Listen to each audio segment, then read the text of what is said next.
Hey there, welcome back to another video. This time around, it is my review of the 2004 CGI animated sequel, Shrek 2.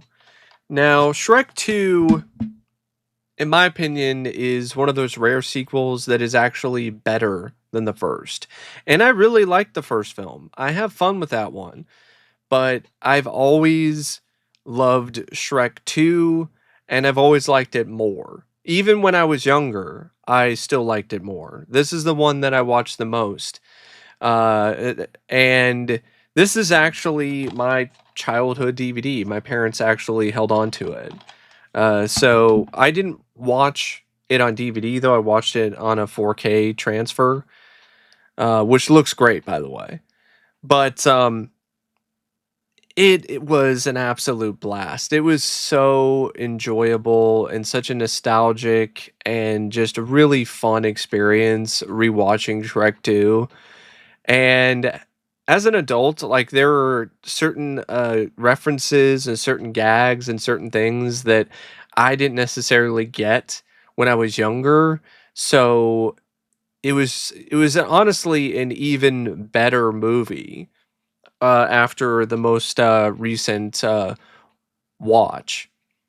Now, before we get around to sharing more of my thoughts on the film, I would like to give a special shout out to Ryan for requesting this review. And if there's another film, TV show, or topic that you would like to see me discuss in the future, feel free to donate to either my PayPal or to my Patreon. The link to both is in the video description down below, and I will try to get your request as soon as I possibly can. Now, Shrek 2 is directed by Andrew Adamson, Kelly Asbury, and Conrad Vernon. So you had a different group of directors this time around versus the first movie. And all of these directors combined their forces and did a really good job. They did a lot of skilled and efficient work here and found a way to really coalesce their collective visions for the film in a very satisfying way. It's a movie that still looks like it's very much the same visual tone and style and flair as the first. It's not drastically different in that regard. And it's also one of those movies that visually definitely has some very eye-popping scenes. There's some gorgeous visuals in this. And the action, when it is there, is an absolute thrill. And the direction is a big part of that. It's definitely not a film that has a lack of life to the animation. It's fluid. It's not too static. It utilized a lot of the latest tech at the time to the best possible fashion, and good usage of wide shots and different sort of camera angles to really give the film a truly epic size and scope when it needed to have it, and also more up close and personal shots when it needed to be a little bit more intimate. So, yeah, I think the film features some brilliant direction, and it's a really amazingly well directed film all the way, through and through, from beginning to the end. Like it's just a really great movie in a multitude of different ways, and the direction is definitely a big part of it. The screenplay by Andrew Adamson, Joe Stillman, J. David Stem, and David N. Weiss. I also find this script to be quite spectacular. I think the direction that they decided to take with this story is a big part of why this film is so good. And it's a very different direction. It's not just another satire or parody of a specific fairy tale.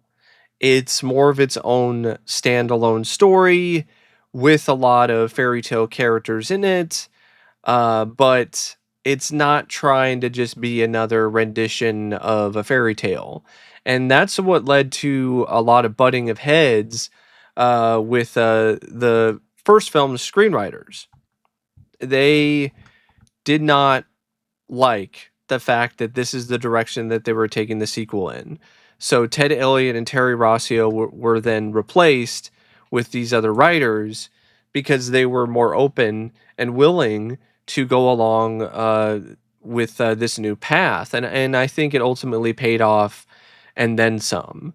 Uh, the fact that it was able to do its own thing really made it very flexible in terms of having uh, new characters come in, like Puss in Boots, as well as utilizing the fairy godmother as the villain in the way that they ultimately used her, and using Prince Charming, and also throwing in some Frog Prince, sort of stuff there, Frog King elements, and having the land of far, far away be a substitute for a fantasy version of Beverly Hills and Hollywood, and allowing the writers to have fun with that, and satirize the affluence and just over the top nature of celebrity culture and LA. So it was just a really inspired concept, and it's really excellently and brilliantly executed. Uh, it takes place right after the events of the first movie, and Shrek and Fiona go to the land of far, far away to see Fiona's parents, the king and queen, and they don't know that she's an ogre now, full time. So their reactions to all of that is pretty hilarious, and so is the feud between Shrek and Fiona's dad, the king. And while all of this is going on, the fairy godmother is trying to set up a takeover, uh, where she will have Prince Charming, her son, um, marry Fiona and become the successor, and take over the kingdom. And Shrek is throwing a wrench into her whole plans, so she decides to set something up to get rid of Shrek. And what follows is a lot of just really creative writing. I really like how they play around with elements from the first movie, but put new spins on them. Yes, Fiona becomes human again, but it's not necessarily a decision that she makes. It's a decision that Shrek decides to make in order to appeal to her, to make her feel better, to make her want to be with him, and to make her parents more comfortable about his presence. And so he and Donkey sneak into the fairy godmother's business, and they wind up stealing this potion, and the potion turns not only Shrek human but also Fiona, and it also changes Donkey because Donkey becomes a stallion. And I really think that was just a really clever, cool, fun concept. And just how it utilized and just played around with the potions and everything was just really inspired. And I just feel that this script also did a much better job in terms of establishing and really building up its villain. The antagonist here in the fairy godmother is great, and the writing is a big part of it, as well as the work by Jennifer Saunders. But a big part of it is what she's given to work with by the writers. And this is a villain that had a very clear motivation and was very twisted and dastardly and almost devilish in terms of her nature. And Just definitely a villain that you grew to love, but also at the same time hate because of what she's doing and how she's splitting Fiona and Shrek apart. And I like how Shrek utilizes the different fairy tale people to help him and aid him on getting back into the castle before time runs out so he can kiss Fiona and then the spell can be broken. And it just leads to some really good tension for the finale of the film. And I like that it ends with them becoming ogres again. And I like the stuff with the king turning back into a frog. And I love a lot of other things about this script too. The jokes are really pointed and really funny and very witty. I love the satire. I really like the pop culture references in this one. I think pretty much every scene involving Puss in Boots is hilarious. Like it's just a really funny and engaging character and an instant favorite. The writers did an incredible job making that character into something that is just really a lot of fun, and it didn't seem like it was the character was upstaging anyone either. In fact, the dynamic between Puss in Boots and Donkey, I think, is just really special. To be honest, it has this buddy cop sort of feel to it. And speaking of cops, I mean, you have a fun cops parody.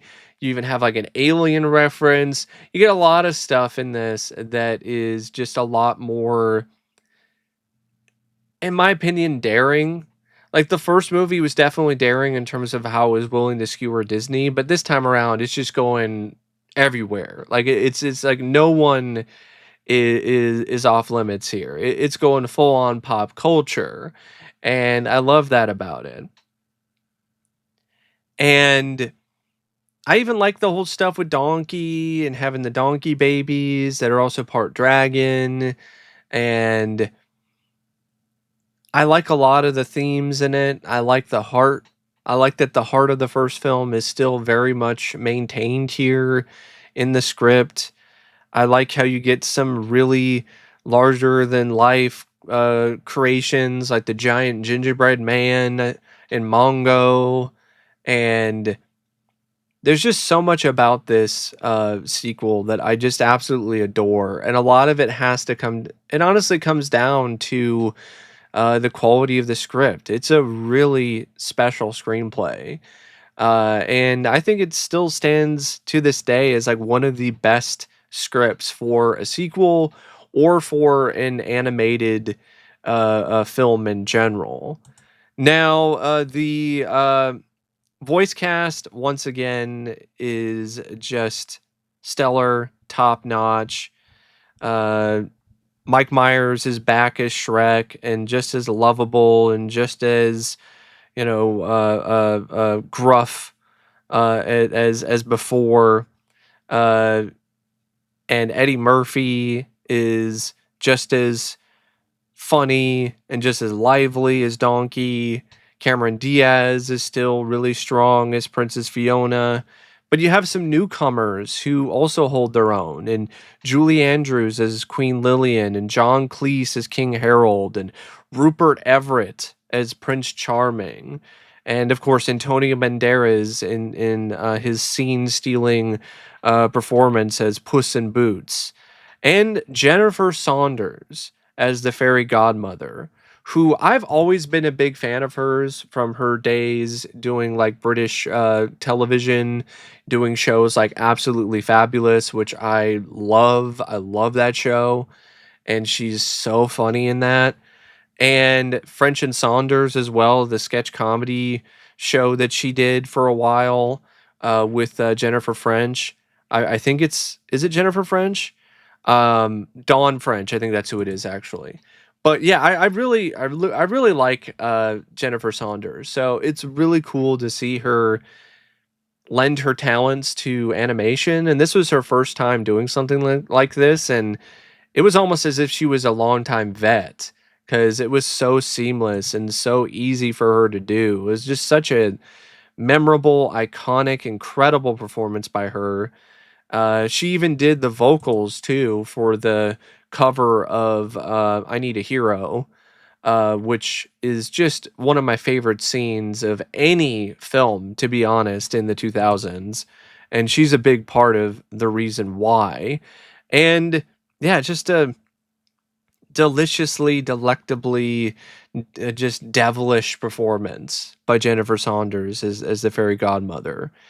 You also have other celebrities who have bit roles, like Joan Rivers as the red carpet announcer, Larry King, who voices Doris, the ugly stepsister, and you got a bunch of people who did little small roles in the first film returning. Aaron Warner as the big bad wolf, Cody Cameron as Pinocchio and the Three Little Pigs, Christopher Knight and Simon J. Smith as the Three Blind Mice, Conrad Vernon as Gingy, the Muffin Man, and Mongo, Chris Miller as the Magic Mirror, Mark Mosley as the Dresser. Um, And you also have, some other people that aren't mentioned. Um, Simon Cowell appeared as himself in a parody that was included on the DVD. In Far, Far Away Idol. And yeah, overall, just a really great voice cast. And it's got some excellent editing by Michael Andrews and Sim Evan Jones. The music by Harry Gregson Williams is once again wonderful. I like the other songs that they use for the film too, that they licensed for it. I Need a Hero. It's such an epic rendition of that song, and the way that that whole scene was edited was just impeccable. It was just an incredible sequence, and I also feel that the animation is amazing. For a CGI film, the animation here is pretty jaw dropping on more than one occasion. The $150 million budget is absolutely on the screen, and it's just a great looking film. Features some really good and high quality animation. Everybody involved who worked on this gave it their all, and it shows. And once again, it's a really quick paced movie. It's only 92 minutes and it goes by pretty quick. And you have another musical number that's very rousing that ends the movie with Livin' La Vida Loca with Antonio Banderas and Eddie Murphy doing bit parts in the cover. And it's just a film that is just such a joy to watch. It was a joy to watch when it came out. There's a big reason why this was such a massive hit. I mean, it almost made $1 billion worldwide. For a sequel and for an animated film, that was unheard of at the time. Nowadays, it's not that crazy, but in 2004, that wasn't something you saw every day. And it just really shows that people came to love Shrek, and this became like a massively anticipated sequel. And it was definitely one of the most anticipated films of 2004. Like, I remember being hyped for it, and it was enormous success critically and financially. And to this day, it's still, I don't know if it is still the most successful Shrek film, but it's definitely a huge hit in more ways than one. And it's a film that really does show that taking your time to get it right is something that's worth doing. Even if you're trying to put out a sequel to a massively profitable film like Shrek, because the sequel was worked on almost immediately after the release of the first film. And DreamWorks decided to take as much time as they felt was necessary to get this done right and done well. They announced a release date in 2003, but then when they realized that they're not going to make it, they uh, gave everybody involved another year. And you don't really see a lot of that nowadays. A lot of the time, it's strike while the iron is hot, pump this out as soon as possible so we can get maximum profits and maximum revenue. And we don't necessarily care as much about the quality of the product because we know the demand is there. But that's not what happened with Shrek 2. And that's a big reason why this film is so beloved to this day, why there are so many fans of it, and why it will continue to get new fans as the years go by. So to me, Shrek 2 is it really is one of those sequels that is genuinely special, and there's just so much about it that I loved when I was a kid, and I still love to this day. In fact, I love it even more now as an adult because there's all these different movie references and pop culture references that went over my head when I was a kid. Like, I didn't necessarily get the whole joke about the people running away from Mongo from the local Farbucks and then running into the Farbucks right next door. As an adult, having seen all of these different Starbucks locations pop up one after another, literally across from each other, now I get it, and it's really funny. And there are other bits and other moments with the jokes and the satire that just really do make this film into something that is really laugh out loud funny on more than one occasion, and it's something that can still entertain the kids. You still got a little of the bathroom humor for the kids, okay, all right, but you still have a lot of jokes and satire for the adults as well. To me, Shrek 2, it's not only an example of a really well, finely tuned, finely crafted film and a really strong sequel, but it's also an example of a film for families and for kids that isn't lazy. It's not uninspired. It actually has a lot of work and heart and effort put into it. It's not one of those things where they give you the lowest common denominator or the lowest amount of effort because it's for the kids. And I think there's a reason why so many films after Shrek 2 have tried to copy the same formula because it's a successful one that I think is still equally as effective now as it was back in 2004. Some things can be a bit dated, when it comes to the pop culture references. This was a film that really had a lot of that. And I think other movies tried to do that, but then did too much of it. And it got a bit old and stale. But when it comes to having a good balance of comedy for the kids and adults and having a quality story, it's hard to get any better than this. But anyway, thank you for watching my review of Shrek 2. And until next time, I'll see you later. See ya.